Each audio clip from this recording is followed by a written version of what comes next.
देखिए, इन दिनों एक चर्चा खूब तेज है मीडिया में, सोशल मीडिया में, नॉन अटेंडिंग क्लास को लेकर।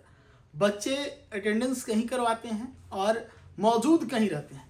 इस चीज़ को लेकर आवाज़ उठाने वाले हमारे साथ शिक्षाविद हैं अवैस अंबर जी।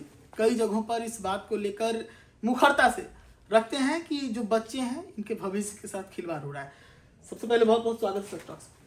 बहुत बहुत शुक्रिया। आपने गंभीर विषय को भारत के सामने लाने का फैसला किया।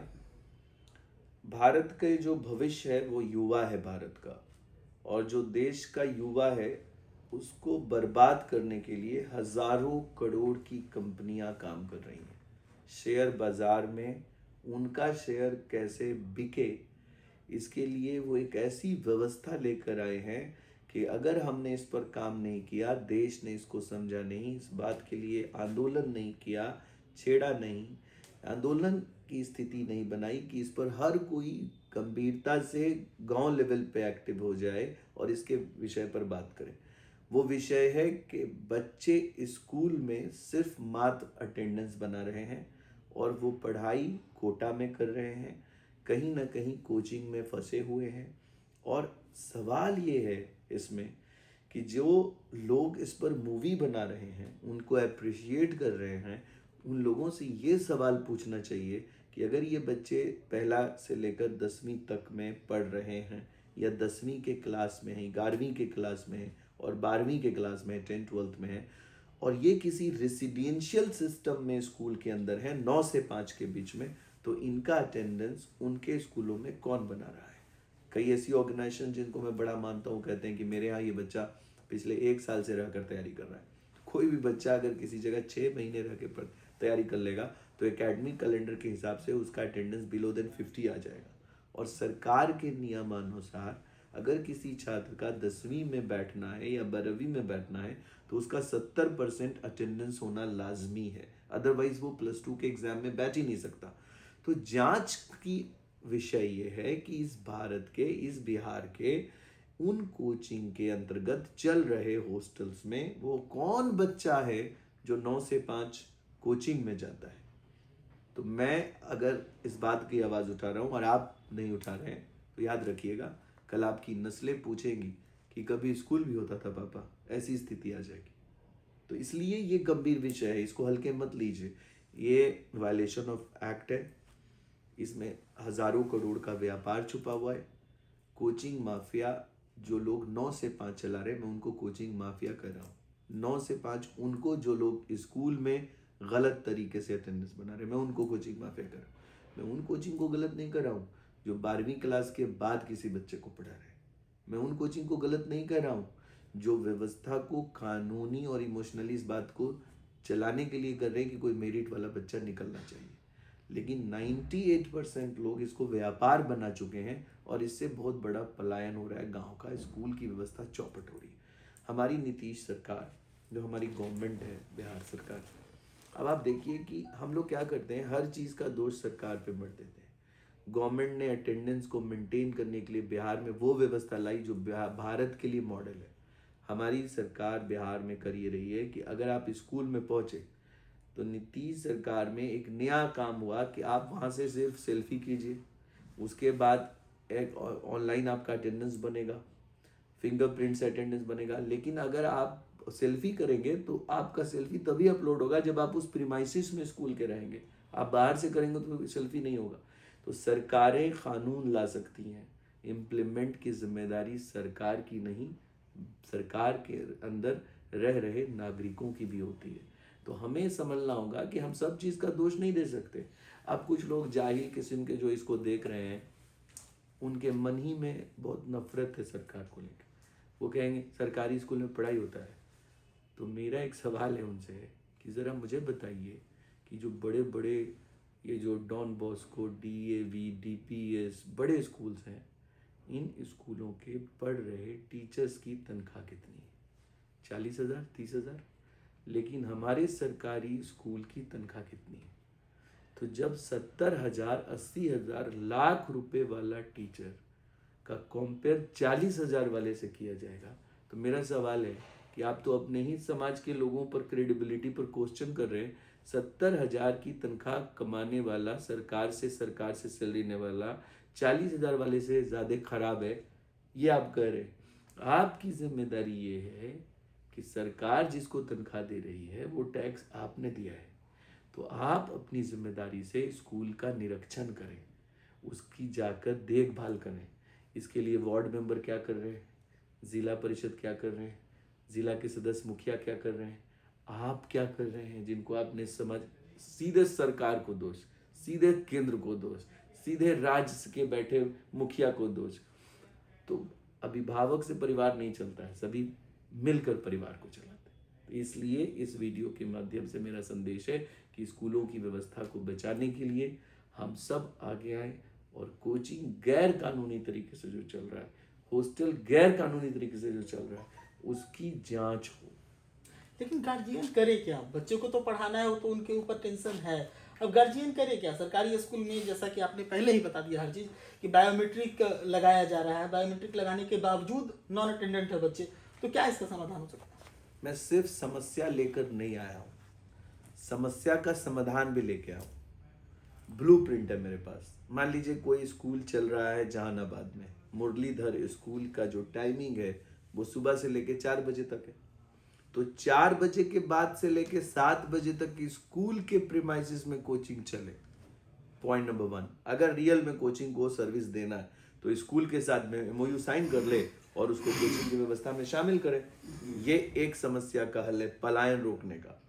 दूसरी बात यह है कि अगर आप ये पूछना चाहते हैं कि इस मॉडल पे किसी देश ने तरक्की, देश के अंदर कोई राज्य ने तरक्की की, एक प्रदेश नहीं, ऐसे 4 प्रदेश नहीं, ऐसे 10 प्रदेश हैं जिसका ग्रॉस इनरोलमेंट रेशियो 78% के 100% है। नाम है केरला। केरला के अंदर में सेम मॉडल है, सेम मॉडल, कोचिंग मॉडल ही नहीं है। स्कूल प्रेमाइसिस में जेई और नीट की तैयारी हो रही है और उसी प्रेमाइसिस के अंदर में ये काम किया जा रहा है। दूसरा मॉडल है आंध्र प्रदेश, तीसरा मॉडल है कर्नाटका, चौथा मॉडल है तमिलनाडु। तमिलनाडु का एक बड़ा भाग अन्ना यूनिवर्सिटी के साथ जुड़ा हुआ है। ये सभी मॉडल में कोचिंग कहीं नहीं है। जहां कोचिंग है, अच्छा एक बात बताइए, सब कोचिंग क्यों बना? बिहार की जनता सुनो, भारत की जनता सुनो, मेरे भाई सुनो, मेरी बहन सुनो। कोचिंग इसलिए बना था कि इनरोलमेंट्स में हम ज़्यादा इंगेज कर पाए लोगों को।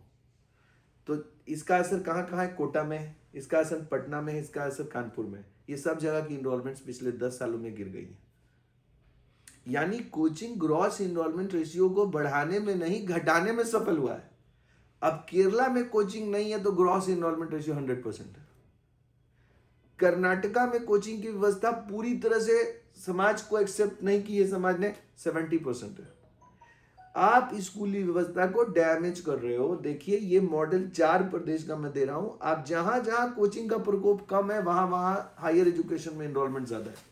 सरकार को इसको गंभीरता से लेना ही होगा, केंद्र सरकार को भी लेना होगा, राज्य सरकार को भी लेना होगा। अब हमारी राज्य सरकार व्यवस्था को लाने के लिए स्कूल की अटेंडेंस को पकड़ लिए और हम लोग एक वादा कर रहे हैं आपको, हम लोग PIL भी जा रहे हैं। 10-15 दिन के अंदर हम आपको लेटर दे देंगे। हम लोग इस जांच के लिए सरकार के पास भी जा रहे हैं, सरकार को भी बता रहे हैं, सारी जानकारी शेयर हो रही है, सरकार के नुमाइंदों के साथ बात चल रही है। हम लोग इसको बहुत तरीके से लड़ेंगे, कानूनी लड़ाई लड़ेंगे। जिन जिन लोगों ने व्यवस्था को खराब करने की कोशिश की है उनको बख्शा नहीं जाएगा। हम लोग एक्टिविज्म को, रियल एक्टिविज्म को समाज में ले जाएंगे। जिस तरह आज हमारे साथ ये चैनल रियल जर्नलिज्म चौथे स्तंभ को बचाने के लिए लड़ रहा है। एक सवाल होगा, जब इस तरह की मुहिम कोई शुरू करता है तो सवाल उस पर उठ जाते हैं सबसे पहले कि क्या आप उन चीज़ों को मानते हैं? आपके संस्थान है, आपके संस्थान में क्या इन सारी चीज़ों को माना सबसे पहले आपको बहुत अच्छा सवाल आपने किया। सबसे ज़्यादा ज़रूरी है कि मैं वही चीज़ की दावत दे रहा हूँ जो मैंने खुद किया। मैं आपको बहुत ईमानदारी से कह रहा हूँ कि हमने किसी भी तैयारी को 9 से 5 में समर्थन नहीं किया और कहीं पर लागू नहीं किया। 5 के बाद होगी तैयारी, पहली बात। दूसरी बात, हमने सिर्फ उनको तैयारी से जोड़ा जो बच्चे 12वीं पास करने के बाद 1 साल की जो तैयारी कर रहे हैं, वो बच्चे जो फर्स्ट अटेम्प्ट में बहुत बेहतर किए हैं, चांसेस है कि दूसरे अटेम्प्ट में बेहतर कर सकते हैं। तो तो हम वही कर रहे हैं जिसका हम दावत दे रहे हैं। अगर ऐसा हम सब ने नहीं किया तो हम लोग सब मिलकर फिर बाद में पछताएंगे। नॉन अटेंडिंग सिस्टम सिर्फ यहाँ नहीं लागू होगा, देखिए जैसे ही शुरुआत बचपन से होगी आखिरी तक वही होगा। पूरे व्यवस्था में non attending ANM, non attending GNM, non attending radiology, non attending optometry. अब सरकार ने क्या किया, आप देखिए अभी नया न्यूज़ है कि सरकार ने उन पर शिकंजा कसा और उन सबको पनिश कर रहे हैं।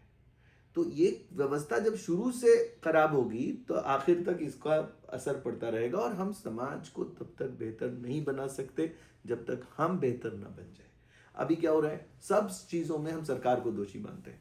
आज से आप में से जो लोग ये वीडियो देख रहे हैं, अपने बच्चों को कोचिंग से रोक दीजिए, आपका पूरे बच्चे का भविष्य रुक जाएगा, पूरा भविष्य सुधर जाएगा। आप इसकी पहल कीजिए, बच्चों को उस व्यवस्था से जोड़िए। देखिए moral values is more important than education. एक बात याद रखिएगा, इस बात को रिकॉर्ड करके देश में चलाइए। अगर शिक्षा में मोरल वैल्यूज समंदर है तो शिक्षा उसका एक बूंद है। समंदर में से एक बूंद है शिक्षा और क्वालिटी, और मोरल वैल्यूज एक समंदर है।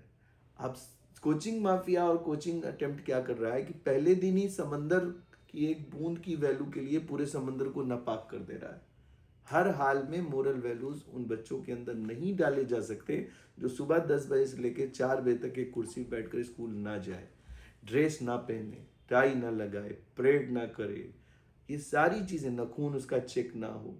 एक पूरी व्यवस्था जो पहले स्कूल से इंसान का कंस्ट्रक्शन करती है, जब तक वो चीज नहीं आएगी तब तक हम देश का निर्माण नहीं कर पाएंगे। अगर ये सत्य नहीं होता तो 80 के दशक के लोगों ने, 90 के दशक के लोगों ने, 2000 ईस्वी से लेकर 2010 तक के दशक के लोगों ने देश में निर्माण किया कि 2010 के बाद के लोग कंप्यूटर लेके आए, 2010 के बाद के लोग रॉकेट साइंस लेके आए, 2010 के बाद कलाम आए, 2010 के बाद मिसाइल मैन आए। तो व्यवस्था किसकी बेहतर थी, स्कूल वालों की या कोचिंग वालों की? ऐसा अगर होता तो 2011 के बाद ऐसी कौन सी व्यवस्था भारत को मिली है जो पहले 2010 में नहीं थी? कौन सा ऐसा पंखा ही लोग लेके आए हैं जिससे नई हवा चल रही है? कौन सी ऐसी ये लोग एसी का निर्माण किए हैं जो 2010 में नहीं थी? कौन सा ऐसा कंप्यूटर का निर्माण किए जो 2010 में नहीं था? कौन सा ऐसा आर्टिफिशियल इंटेलिजेंस का निर्माण किया इन्होंने जो 2010 में नहीं था? कौन सा ऐसा रोबोटिक्स का निर्माण किया इन्होंने? इस व्यवस्था से एक चीज निर्माण हुई है, ऋतिक का गाना सुनेगा, बस चलते जा रहे, चलते जा रहे। यही निर्माण किया हमने, नष्ट कर दिया सिस्टम को। तो मैं अनुरोध करता हूँ सच तक चैनल से कि इसकी लड़ाई को मजबूती से लड़िए, शिक्षा के मैदान को ठीक कर लीजिएगा तो राजनीति का मैदान भी ठीक हो जाएगा। जय हिंद, जय बिहार, जय जय बिहार। चलिए, तो हमारे साथ अभय संवर जी थे, हमने इनसे बातचीत की किस प्रकार से जो व्यवस्था है इस वक्त शिक्षा की वो बच्चों के भविष्य को भटका रही है, इसको लेकर उन्होंने बातें रखी है। स्कूल और कोचिंग माफिया का नाम इन्होंने लिया, किस प्रकार से वो सिस्टम को चौपट करने में लगे। देखते रहिए सच निकाल के